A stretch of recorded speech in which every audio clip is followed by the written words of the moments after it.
Welcome to the Mind Your Wedding Business podcast. I'm your host, Kevin Dennis.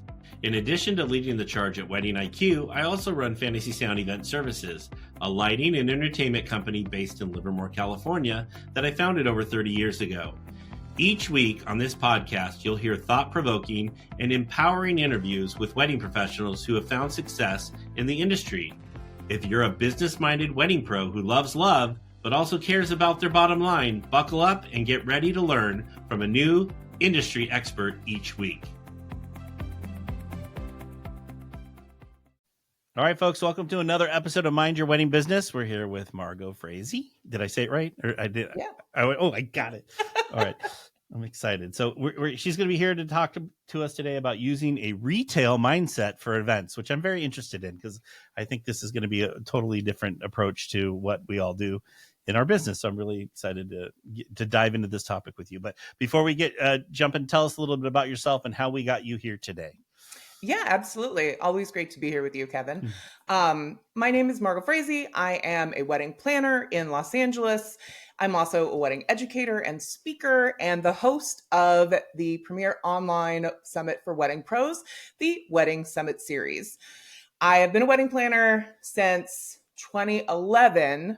And before that, I had an entirely separate career, as most wedding pros do, right? Most wedding pros actually don't go to college for hospitality or travel. We don't like just jump in. We have an other career, and then we find a love of weddings, right? So the entire other career that I had was retail consulting. I put myself through college working retail jobs. I was a retail employee. I was a retail assistant manager, district manager, district trainer, and then retail trainer for Foot Locker. And then I was headhunted by a consulting company based in New York. I always worked here in LA though. And they basically what they did is if you go into stores like Nike was their biggest client, maybe still is. I haven't worked for them since 2010. So if you go into like a Dick's Sporting Goods or a Nordstrom and the Nike fixturing looks different, it's because the company that I used to work for designed all of that and kept it up. So they specialized in what we call shop and shop spaces, right? So and we had some other contracts. Famously, I worked for Yahoo before Yahoo kind of crashed and burned with the invention of Google. So I worked in a Yahoo office building on a floor all by myself. It's a really funny story, but they operated stores, so they sold like Yahoo stuff, like with like sweatpants and mouse pads and stuff that had the little, what we used to call the Y bang, which was the Y and the exclamation point. Yeah. And they sold retail products, and they needed a retail consultant to help them do that. So those are the two main accounts that I worked on. But basically, it opened my eyes, after working retail, to all the underlying concepts that go on to get people to buy things, because that is what the retail industry is there for. It is there. It solely exists to get you to buy stuff, right? So, and they have a long history of doing it. They're, if you think about the Sears Roebuck company is from like the 1880s, right? So they have a long history of getting people to buy things. And in the United States, they've been going about it a very specific way. So a lot of the concepts that we'll talk about during this talk are so ingrained in the American psyche and how Americans buy things that we don't even realize it's happening, because it's so different from how other countries may have a barter culture or, things like, it's very different for Americans. But there are things that are ingrained, and you can use some of those for any business, right? For any small business. And they've been selling things online now for nearly 30 years. Yeah. Right? Oh man, I'm going to age myself. Since I was like 15 years old. So the mid 90s is when people started like selling stuff online. If you think about like the very first footsteps of like Amazon, when they only sold books. Yeah. Yeah. The heyday. Can we go back to eBay? that? Remember But, eBay? yeah, eBay. Yeah. But yeah, and so a lot of these concepts when we're talking about retail can apply to brick and mortar, they can apply to online, they can apply to small businesses. I just think that people have kind of forgotten them. And so that's why I want to talk about them and kind of bring them back from someone who's worked in just about every role in retail, including at the very top where, we decide how things are going to be sold to people, how the POS systems are designed. Those are point of sale, like your cash registers and things like that. From that to the signage, to the marketing, everything. So I'm really excited to chat about it. It's funny. You just in giving your background, we used to work, do a corporate event for a company called Mondelez, and they were the ones that would bake all the Triscuits and Oreo stuff. And it was a great event because we got to try all these like funky Oreos and different things. But one of the things they would talk about is like end caps in stores and how impactful it is. And then even like you guys have Vons down in Southern California, we have Safeway up here, but like they would do that big Monopoly game and how many millions of dollars you had to be part of that game. It was insane. I learned so much from behind the scenes of that. The science of selling things in a grocery store by itself is like a whole subset of marketing and in-store selling, because it's very specific. Like the average person doesn't know that when you walk into a grocery store or the grocery aisle of a Target or a Walmart or whatever, that whatever they consider to be the two shelves that are eye level, those are prime placement shelves, especially things like cereals, breads, frozen dinners, frozen pizzas, everything at eye level. That company is actually paying to have their product at eye level. And the reason is that there's this company that I used to read a lot of the guy's books. His name is Paco Underhill. If anyone is interested, he wrote a lot of books, Why We Buy, Call of the Mall, a lot of stuff like that. And he owned this company, I think it's called EnviroCell, where they would literally put cameras in stores, hire people to follow people around stores, to like study to see the behavior of people in stores. And they found out all this wild stuff. And one of them is that women especially will not bend over to pick up things close to the floor. Oh, they just won't do it. So if you are a cereal company and you want that mom to buy her kids that thing, what you want the mom to buy is in that prime placement. Kids cereals are towards the bottom because kids are small. Oh, geez. Right? Like, and they do that for every single thing because they have like, they follow people. They've studied this for years from the 70s, 80s, 90s, 2000s to see how people interact in store spaces. So that's kind of like the first concept that I tell people is like, especially in events.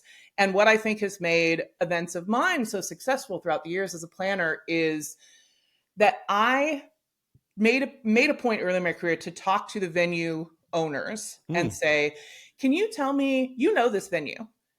What is the best layout for this venue? Because those are the people that are watching. Those are the people that are seeing how people move through their spaces and everything. And I'm like, are there like dead spots in this venue? I asked them that and they were really surprised. Most of them said they'd never been asked that before. And I'm like, well, I don't want to reinvent the wheel here, right? Because I think a lot of event professionals, planners, us, we are also, to blame for this. We want to make everything new, right? And sometimes there is a reason why a venue is setting things up specifically, because they know that if you put a table here, that's going to cause a blockade. People are going to go around. There's going to be more accidents, stuff like that. It's kind of the same concept, but it is something that I took from those retail days to apply to an event business. Yeah. Well, and it's funny when you say that we're in-house. Our company, Fantasy Sound, is in-house at two venues that we do all the lighting for, and there'll be some outside coordinator will come in and never worked there before, and we're doing this funky, weird layout that doesn't flow right. And I'm like, and I always go, we're reinventing the wheel on this one, and it just makes it difficult for everyone involved because it's, like for us, it's the hanging points in the ceiling where things go. And now we don't have, we can't make things symmetrical sometimes, so we're really having to work hard. And so it's funny. I love the approach you would take with the venue, because why reinvent the wheel if you know what works there? And then from that build out and get creative from that that Right. layout. I'm talking mostly about logistical things, Yeah. right? I'm definitely not telling people they can't get creative with stuff. Yeah. But I feel like you can still get creative. Like here's kind of the flow, and let's get creative off of what works, you know. Right. But I think when people come and they're like, "Hey, is there any reason why people haven't used this room for this and this room for this?" Mm-hmm. I would actually listen to the venues when they give you the answer, right? Mm-hmm. Because most planners will say, "Well, we're going to do what the client wants," but the client has hired you for a reason, and that is your expertise. And as a lot of vendors may think, but it's not actually true, you are not actually experts on the venue. The venue owner is the experts on the venue. Just like I consider myself an expert on other things that go on in the wedding. You consider yourself an expert with the AV and stuff like that. Like we all have our areas of expertise. And one of the things I want people to get more, used to doing is actually listening to the other vendors and having a better communication, which is why one of the reasons I started the summit, we skipped over the summit, the Wedding Summit series, which is available to all wedding professionals. We've got a Facebook community of about 5,000 members. Wow. We have between 4,000 and 6,000 attendees for each of our events, which are free. And the reason that I make the main summit event, which happens once a year for all wedding pros, is because I want them to talk to each other. Because I feel like a lot of times we're focused on our own little bubble, like what's going to make my planner life easier, what's going to make a florist life easier, and we're not really like working together to make sure that happens. So that's why I do it. So excited for that. It's funny because when we're doing dinner, our vendor dinner, we're usually in a table in another room all by ourselves. It always cracks me up when there's that vendor that has like turned their back and isolated themselves from everyone else, and I'm like, oh, I guess you don't want to talk, and it's just like, but it's an easy. We're all breaking bread. It's an easy way to communicate, and it's an easy way to just kind of learn a little bit about each other, and that's how you get future business. Is like But there's this, it's this one photographer. She always, her and her assistant have their back to us and will not. And it's a photographer I don't recommend because I don't really know much about her. You know what I'm saying? Yeah. So it's really hard. So. All right, let's get back in. So retail. So what inspired you to bridge the gap between retail and the world of weddings and events? I think it's because retail, again, like I mentioned, they've been doing things for a long time, and they've ingrained some human behavior, even to sometimes their own detriment, right? Like the case study that I always give is in like early 2011, I think. JCPenney, which is a core brand for the United States. It has been around decades and decades and decades, right? Even so long that there is an Irish brand called Pennies, and they couldn't expand because JCPenney has a trademark on their name everywhere else. So if you've ever visited a Primark or Primark, which is like an H&M, they have some of them in the United States. That's actually from the Irish brand called Pennies, but they can't use the Pennies name. So JCPenney's got a new CEO, and he was like, I know what the American public, because he wasn't from retail, he was from some other industry, and he's like, I know what the American public wants. They want straight pricing, they want square pricing, they want to know what they're going to pay and pay that. So they did this whole ad camp. They changed the brand. They changed the logo. They went to what they called no sales, right? Yes, this happened. And the reason you don't remember it is because it did not last very long. Okay? So they redid the brand. They redid the thing where everything was a square, right? It was like I do remember that. Price, yep. And they were having no sales. And what they miscalculated on was that sale culture and finding a deal is so ingrained in the American culture, especially for women, that we didn't buy it. We were like, well, we're just going to wait till it goes on sale. What do you mean no sales? That's not real. Like, you're going to put this on sale. You're going to go back. Like, nobody believed it. So it lasted like 4 or 5 months. Like it was the most, they reverted everything back. And if you go to a JCPenney's now, with the few that are left, right, that survived this, it's sale, right? Yeah. So I think that there's a lot of things that are happening now with each new generation, right? Like there's the TikTok generation, but there are still certain concepts that we can learn from retail because these tactics are so ingrained in the American psyche, right?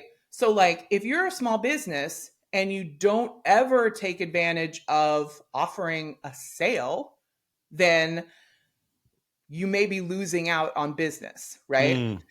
What I tell people is like, you shouldn't just bring your price down.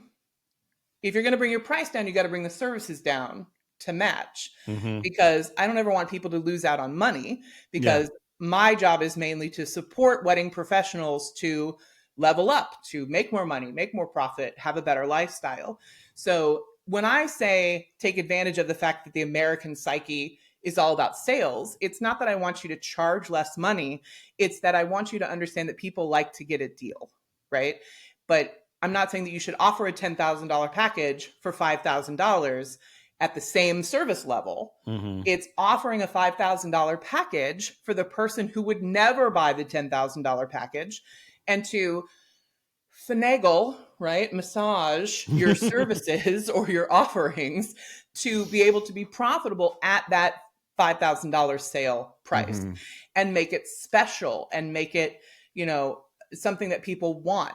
The entire reason Home Goods as a store exists is so that American people, mostly women, can feel like they have found a special little deal, like a treasure hunt. That's their whole business model, is treasure hunt, because Americans like a deal. So if you can be a company that makes yourself that treasure hunt, they feel like they have found an amazing photographer, an amazing, florist for a deal, then they feel even that much better about their purchase. They feel like it has value. It's like this weird reverse psychology thing, right? Where there's something in the American landscape where people like a deal, or they like to pay a lot of money to feel like something has a lot of value, right?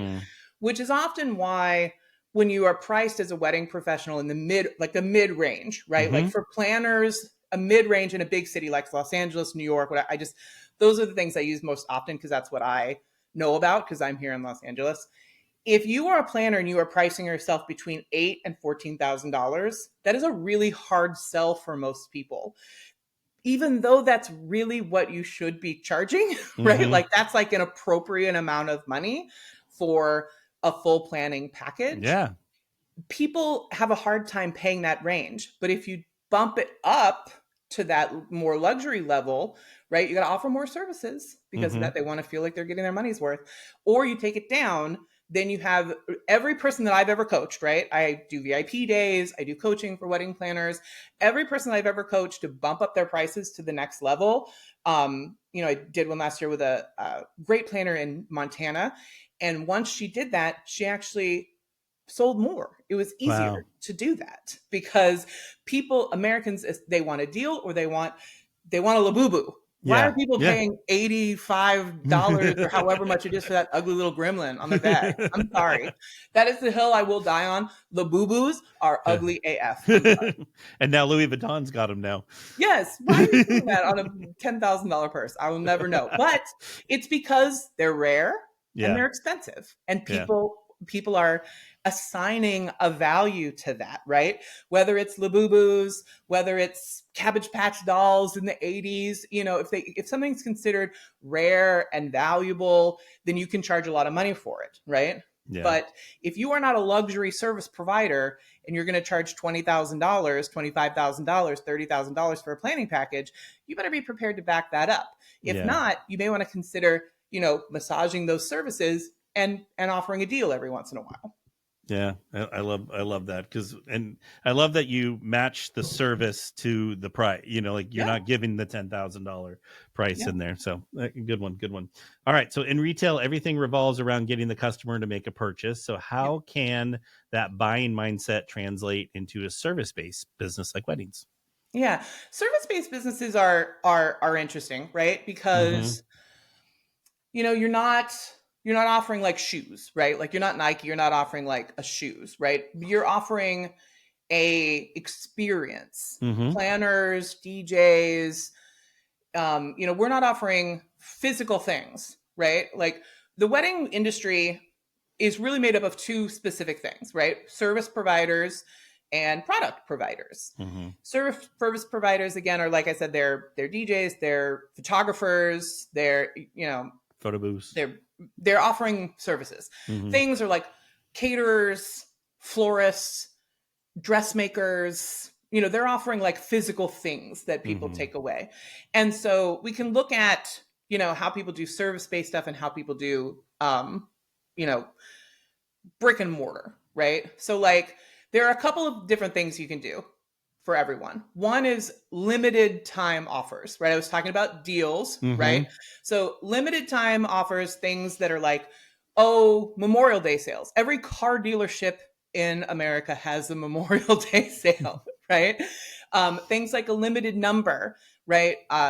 10 available, right? I'm going to be launching a membership for Wedding Pros, and I'm later in July, and I'm offering a founding membership for up to 100 people, and they'll get bonuses and they'll get extra stuff, and they will get locked in at a lower price for the lifetime that they're in the membership. That's a limited run, right? I'm saying it's only offered for the first 100 people, right? So you can do that, the first 2 couples, first 5 couples, first 1 couple, whatever it is. And then they feel again like they've gotten that deal. And then you can offer like, there's in the limited offers, there's also like a limited deal, something like a BOGO. Americans love a BOGO. When I was working for Foot Locker, we were trying to phase out the BOGO, which is buy one, get one free, buy one, get one half off, whatever it is. And they had overdone it on the BOGO, right? That people would wait. They had trained their customers to wait for that. So I would beware of offering this stuff too often, right? Limited offers should be very limited, and you can't offer them too much because then your customers will get used to it and they'll just kind of wait. And your customers are not only couples, right? All the vendors out there, sometimes your customers are planners and venues, the ones that are recommending you. And if I know as a planner that you always have a sale every other month, I'm just going to tell my clients to hold off for just a minute so that they can do that. So you want these limited time offers to be special, to be inconsistent, right? Or like once a year, right? I have a sale for the Wedding Summit series and my education once a year. It's Black Friday every year, right? Yeah. Because people are in a buying mood, but people also know that that's the only time it comes up. So if they want to get that deal, that's the only time that it happens. So you can do these like very interesting limited time deals. You can also a lot of things can be done online that people aren't aware of. When we brought retail as a whole from the brick and mortar store, right, from your local Anthropologie, right, into an online space, there were some interesting things that happened that Wedding Pros can also take advantage of, right? So very simple things, right? Like I'm all about here's some very simple tactile things that you can do, right? There is an info bar on the top of your website. There should be. If you're not using it, you need to, because every retail brand in America, from Gap to JCPenney, like I just mentioned, to Audi cars, utilizes that top bar to tell their potential customers what the one thing they want them to know. And that has been ingrained since the beginning of online space sales. So people are looking for that. So if you're not utilizing that top bar to tell people you only have 2 more openings for 2025, or you're having a sale coming up, or you have, you've been featured in Vogue, or whatever that one piece of information that you want people to take away from your website, if that's not on the top bar, you are really missing out, because that is something that is so ingrained. Next is a very weird concept, Kevin. I like weird. Let's go. It's called the nose down effect. Oh, okay. Yeah. I've never heard of that. Yeah, I think I coined this. It might have some other. I've noticed that a lot of the concepts that we talked about when I worked in retail, they have very high-minded psychological names that people are putting out on TikTok now. And I'm like, oh, I'd never heard it called that. We do that all the time. So a lot of them have much fancier names, but I just call it the nose down effect. And what it is studies have shown that people can easier see themselves in a situation, whether that's clothing or another situation, if they can't see the eyes of the person in the photograph, which is why almost every clothing retailer online, they don't have a head. Mm-hmm. And they do that because for some reason, if you don't see the eyes of the other person, you can much more easily psychologically imagine yourself wearing that dress. Imagine yourself eating that cake, right? So while I think that a lot of like wedding pros want to show happy couples, right? We always want to show happy couples. I think that some of them, it's going to be weird, right? If you cut off people from the eyes down, and some photographers do this without even realizing it. With styled shoots specifically, they'll do it because they're so ingrained to seeing headless models or things like if every wedding dress stuff in America is almost always cut off down here, unless they're also trying to sell you accessories or something like that. Or they're showing the model from the back and she's not really looking at you. Okay. And it's because of this weird psychological phenomenon of nose down. So if you want your clients if you are a dressmaker or a suit person, they're probably already doing this, but you can too. You can take advantage of it too. If you want your ideal client to feel like they're inside of your website in a certain picture, you may want to try that on a couple photos and see what happens. See the response. The last one for online stuff is stories. Long before blogs, long before TikTok, long before Reels, retailers knew you had to tell a story, right? The story that a brand like PacSun, Pacific Sunwear, the story that they're selling is 180 degrees different from a store like Lane Bryant or Coldwater Creek is trying to say, because PacSun is trying to sell this California fun, free outdoor surfing, skating lifestyle. They're selling to their ideal customer, which are teenagers and young adults, right? The same thing can be said for not Anthropologie, but the other one. Aeropostale, maybe. Yeah. All brands that are geared towards younger people, their stores are so funny because they are playing loud music, the loudest music you've ever heard, that's bright, bright, bright in there, or dark, dark, dark. There's no in between, right? Like either it's really bright or it's really dark. And they are built on time, right? Because they like for you, because teenagers have expendable income. So they want you to buy and get out before you have any time to think about how long you're spending, right? Whereas a Coldwater Creek or Lane Bryant or an Anthropologie, they're built to keep you inside as long as possible, like a Las Vegas casino, right? Because their ideal client are older women, and older women will spend more money given more time. So they have comfortable couches and it's always a nice temperature and the music is soothing and the people are always like really apt to help you rather than, in an H&M where you cannot get help because they're too busy restocking, right? And it's because they're servicing two different people and they're telling two different stories about the brands, right? And wedding professionals are not doing that as well as I think a lot of other people are. That's why a lot of my education focuses on ideal clients, because it is also a holdover from the retail days. Because if their point is to sell something, they have to know exactly who they're selling to and exactly how to sell it. And you have to tell a story about your brand, about your service, all of that. So take that for what it is and make sure that you have that on lock before you're trying to make all this content. I think that people, they go right from the brand to the content, right? They're like, oh, I got this shiny website. I have these shiny photos. I have this thing. And then they go right to making the reels and this, that, and the other thing. And the part that they miss is the part in the middle that you've probably heard a lot of us educators screaming about for years, which is you have to know your ideal client. You have to know who you're selling to. You have to tell the story of why they would want to buy from you. And if you don't, it's hard to make sales. And they get that from retail, right? Everything from clothing to cars. Selling, the Subaru people know their customer, right? And they sell to that exact outdoor loving, granola, cares about the earth, you know what I mean? All that. They have that. Those people, they know their ideal client has dogs. So there are dogs in abundance in Subaru commercials.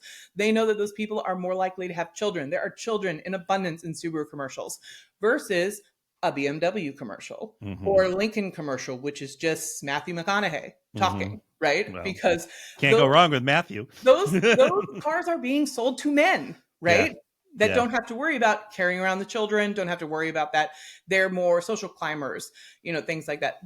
Those brands are telling two different stories. So no matter if you're selling clothes, cars, or weddings, you need to be able to tell the right story. And that is something that is ingrained from retail that people don't really realize. Yeah. And I love that you mentioned the ideal client, because that's where I think a lot of wedding folks, wedding services, people in the industry, that's where they mess up on. They don't realize, or they're not real with themselves who their ideal client is. And I think that's where a lot of them go wrong. So that was really good advice. All right.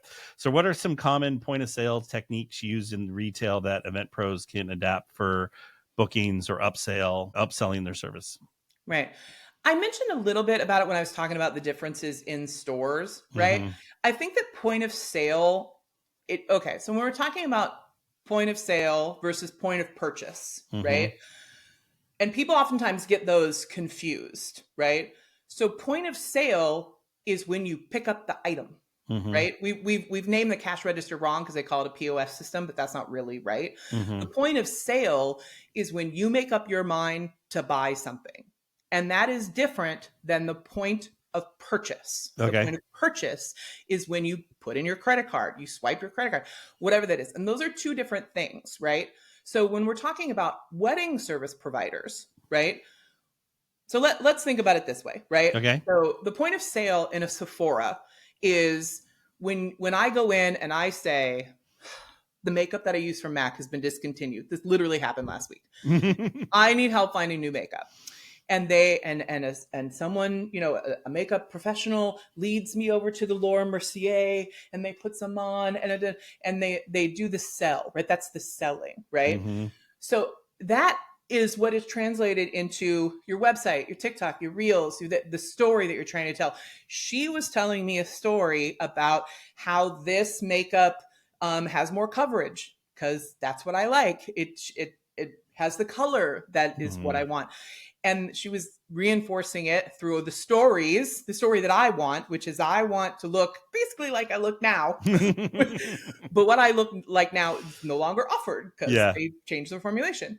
And that's the point of sale. I have been convinced to buy this makeup, and then I take the makeup over to the point of purchase. And if you've ever been in a Sephora, you know that the point of purchase is a snake line that has a bunch of travel size things. Just like every place in America has point of purchase last grab items, right? Mm-hmm. So the same can be true. I think a lot of wedding professionals are missing this, which is you sell the service, right? Kevin, you sell your services. What is the top thing that most people buy from you? For us, it's a beaded chandelier. A beaded chandelier, really? Yeah. Okay. So when people say, I want the beaded chandelier, they've already come to you, they've decided they want this beaded chandelier from your socials, your website, whatever. So when they're ready to buy, right? What are some of the additional things that you offer to them that go with that chandelier? So we try to get them to get, like I always say, back to the basics. So that's like spotlights, uplights, things that are going to make it look pretty. That because when they go to book the photo, they only see that they're seeing the one thing, but they don't realize there's other elements in there that help enhance it and make it look beautiful. Right. So that's the point of service. The last grabs, all those little tiny, things or candies in Target or things like that. Yep. So I think that people in the wedding space are missing some of that. Right. Mm-hmm. You have to know that you have to have the data points, right? Mm-hmm. One big thing about retail is they know their numbers, right? Yeah. Traditional retail stores, when I was a traditional retail store manager, and I like to talk about training your employees like retail store managers. And one of the big things is they know their numbers. They know what sales numbers they're expected to hit. They know the differences. They know how many sales they had per day. I used to have to fill out a monstrosity of a spreadsheet every day, every single day that I was a retail manager. And that is because they want data points.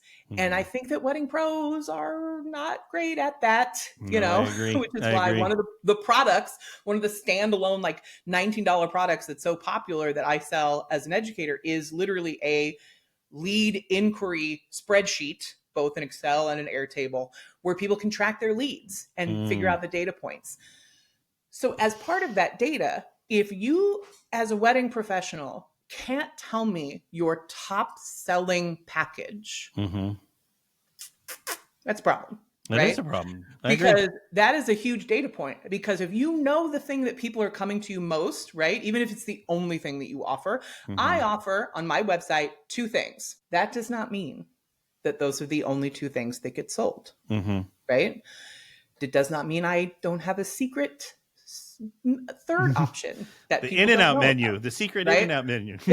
but I only sell that secret third option when I've on my inquiry call realized that people are in the exact situation that's perfect for that offer, right? Yeah. But if you don't know that offer that you're getting most often, that beaded chandelier, if you weren't able to tell me that right off the bat, it's going to be really hard for you to figure out what your travel size items, what your candy items are that you can add on and up those profit margins, right? That is what happens at every retail interaction, every sales interaction in America. When you go to buy a car, I bought a new car last year, and they were like everything from floor mats to extended warranties to tire packages, service packages. I Yeah, mean, you name it. right? They are like, well, you obviously need this, right? Yeah. And they were able to tell me why, and some things I picked and some things I didn't, right? Yeah. But like being able to correctly verbalize these add-ons, upgrades, last minute purchases, everything like that, that is inherently something that you can borrow from retail, right? Yeah. From that point of sale and point of purchase. Yeah. Yeah, because they, especially with the cars, they get you in there, and your payment's going to be $650 a month, and then by the time you sign for it and walk out, you're paying $850 a month because you've added on so much stuff. But that's where they get you with that first price, and then you go from there. Because then at that point, you're like, oh, I can stretch another 150, in your head, and yeah. No, that's amazing. All right. So you're amazing. And I feel like we almost need to do a 2-parter because we're getting up on the time, but what is like one retail trend you think the wedding industry must start paying attention to? Retail trends.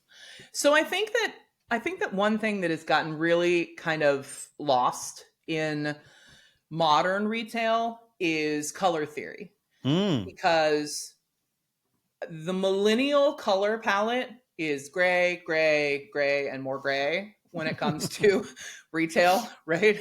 Like, you think about like what certain stores used to look like, and now they're gray, right? Like, there are very few stores using like really good color theory, because color theory is the reason why sales tags are red, right? It's because you want it to stand out, you want to make it noticed. It's, and all of these things tie back to nature and like our intrinsic things, because in nature, red means venom. It means things are in full bloom, like things you should look at, right?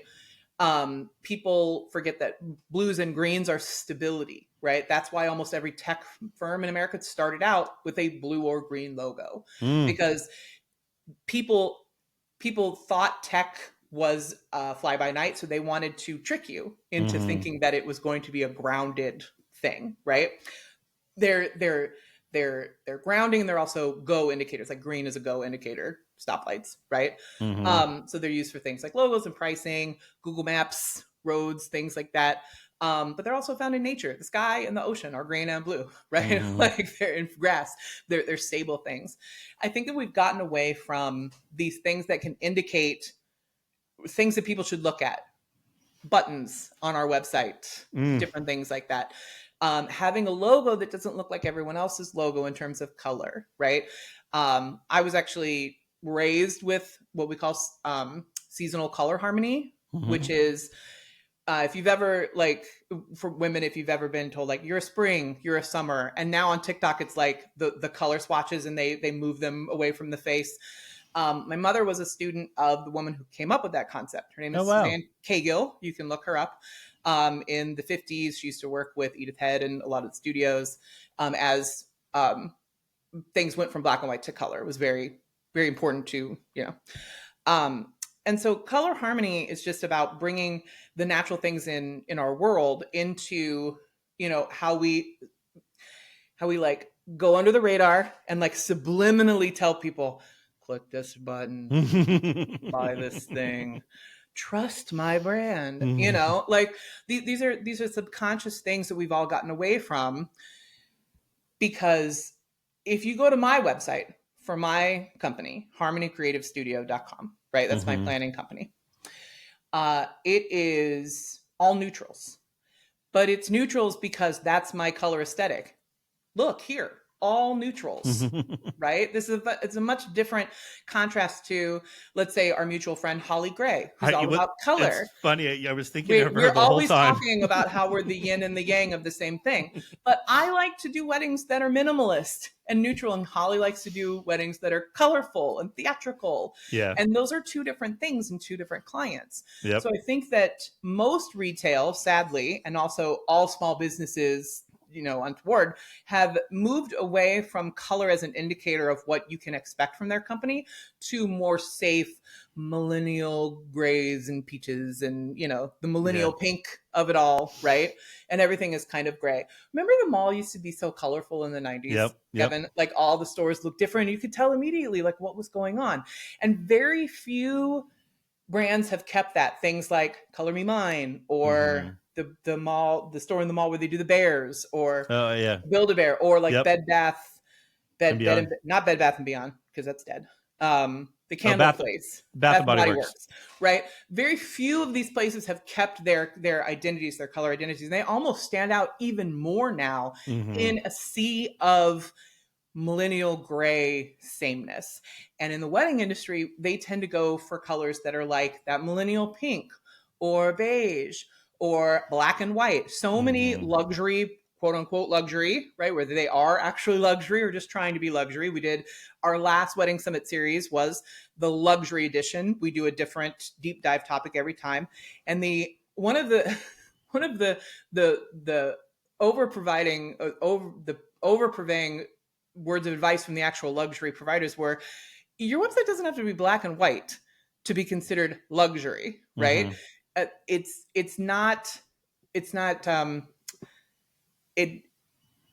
all going to look the same, right? The mall's all looking the same now, and all the wedding stuff is going to look the same if you don't try to differentiate yourself. Yeah. So that's something that I immediately thought of the Apple store when you were saying all that, because you go in there and everything's very neutral and very, and that's kind of where I think that Apple gets a pass now because things that are so ingrained in Americans' everyday lives almost have a little bit of a pass, right? Like Apple at this point they're not even really selling anything. They're just announcing this new thing is available for you, right? We get so excited, us Apple nerds. So their need to sell something is low, and their need to provide services is high, right? Yeah. So that's why their stores have changed over the years. One of my past grooms actually worked in their store design, and then he was telling me some things, and that was basically it, that it has to be function over form at this point, because they're not really selling anything anymore. Well, and even if you go look at Apple, they do their, the releases, and they get so excited and they promote those releases, and like they just did one 2 weeks ago about all the operating systems are all changing, and they're all going to be glass.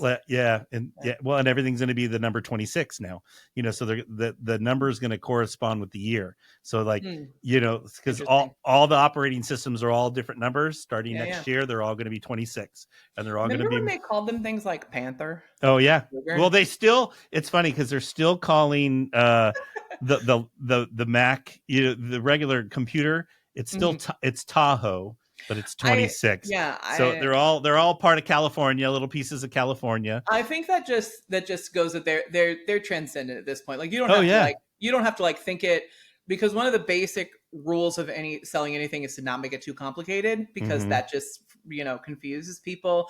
Not to give people too many choices, because that confuses people. But if you are a brand that people trust, that people go to, that they even consider like buying at this point. And there are very few brands that or stores or anything that feels that way, right? I think before their troubles over the last couple months, Target was kind of reaching that level, right? But that just goes to show that sometimes the things you do on the back end can affect all the good things that your store is doing, right? Because the things that Target's doing on the back end is affecting their front end, even though their stores and their products and all of that has stayed exactly the same. Yeah. Right. So we can't always rely on everything that's front facing to the customer. We have to do the internal stuff as well. No, I agree. All right. So before we wrap up, what's the one thing that someone can do immediately that you think of everything we talked about? Like the low hanging fruit that we have. The low hanging fruit. I think figuring out your data points, right? Okay. Figuring out exactly where your leads are coming from, figuring out exactly what you're selling, figuring out your price points for selling for that, especially if you are not a solopreneur, if you're a catering company, stuff like that, you should already have all that stuff on lockdown. Mm-hmm. A large AV company like yours probably has all that on lockdown. Just because, again, at a retail level, retail managers are expected to hit sales numbers, and some of the most profitable, great companies in the wedding industry, the large ones that you've heard of, or the large catering brands or things like that, it's because they have sales managers that know their quotas. They know exactly where their numbers are coming from. So if you as a small business don't have those, it's really hard to compete, to level up, to really grow a business, to make add-ons, to level up those profit margins the way a retail store would do, right? The retail stores get those numbers so they can tell. Like when I was working for Foot Locker, we could tell Nike sweatsuits sold 6x more times than Adidas sweatsuits. We could tell, that Adidas Samba shoes were selling at a rate of 10 times X the Vans, or like whatever it was, right? Mm-hmm. And so we knew which trends to lean into and which ones to lean back from, right? And so wedding professionals need to start doing that as well, because those are like basic business concepts that I think, because we're a service-based industry for the most part, because we're leaning into love and all of that, we sometimes forget the like very basic business tenets that are a part of it. So that's like the first thing I would say. You don't have to get the lead tracker that I sell, but you can make an Excel spreadsheet and start tracking everything yourself, and you will be able to see data points, right? Like one person that bought that was able to see that like they were missing an entire vendor that kept referring them stuff that had a higher booking rate than other people, right? So they're like, I got to make sure this person's got all of my most current stuff, that but just little things you'll see, right? And so I think that is something that people can start doing now, before they start overhauling their wholesale system, before they start overhauling their website or the colors or anything that I was talking about, is like purely at a data-driven point is something that I think people need to start doing. Know your numbers. Yeah. So that's the most important. All right. So Margaux, how can someone get in contact with you, and also the summit? Yeah, absolutely. So probably the easiest way to follow me, my wedding planning business is Instagram. That's at Harmony Creative. The Wedding Summit series, I know that this is going to go live early in July. So we actually have our next free event every year during the summer. We have summer camp. So it's a really low pressure event. There's like one session a day, right? We don't want to mess anybody up. You don't have to sign up for anything. You just have to join our Facebook group. So I'll give you that link so you can tell people where to go. It's really fun. We have like a scavenger hunt game. And I'm trying to figure out like the most current topics for people to talk about. So we're talking about like, running a business in this economy, reels, really of the moment subject matter, because our regular events go really deep into one topic. Like in April, we had our luxury summit. So we did 4 days of luxury topics, right? Wow. We hit luxury from every topic. Last year it was marketing. We hit marketing from every topic. But the summer camp is really easy breezy. It's a good entry point if people aren't aware of the summit. Again, it's free. It's all online. It is from July 14th through 18th, and it all happens in our Facebook group. Love it. All right. We'll have all that information and Margaux's information in our show notes, and we'll be happy to share all that stuff out. So Margaux, I can't thank you enough for being here. Also, you mentioned Holly, and I wanted to bring up, I think of her every time I wear something gray, literally, and I wear a lot of gray. So I'm always thinking of Holly. So it's always which is funny because she's anything but gray. I know. And I always go, Holly would not approve is what I know. Like Holly would not approve. So, but you're a guy. It's a little different. I know it is, but It is what it is. But anyway. Absolutely. Well, thank you so much for having me. It's always great to kind of revisit like a random knowledge base that I have that's different than a lot of other people. So I appreciate it. Yeah, it was very informative. And there's so much, like you said, with the buying habits and all that, that I think a lot of sweating pros are missing out on. So I thank you for your knowledge and your expertise. And we will have all of Margaux's, like I said, all our information in our show notes, and we'll get it out to everyone. So thank you. We'll see you next time. Thanks. Bye, everyone. Thank you so much for tuning into another episode of Mind Your Wedding Business, brought to you by Wedding IQ. If you've got a topic you'd love to hear us cover, or if there's an area of your business you're struggling with, let us know and we'd be happy to help. Don't forget to check out our other episodes on Apple, Spotify, YouTube, or wherever you get your podcasts. And if you're a fan, we'd really appreciate it if you would subscribe and left a review. It helps more wedding pros find us and learn more from our guests too. Thanks again for listening to Mind Your Wedding Business. We'll catch you next time.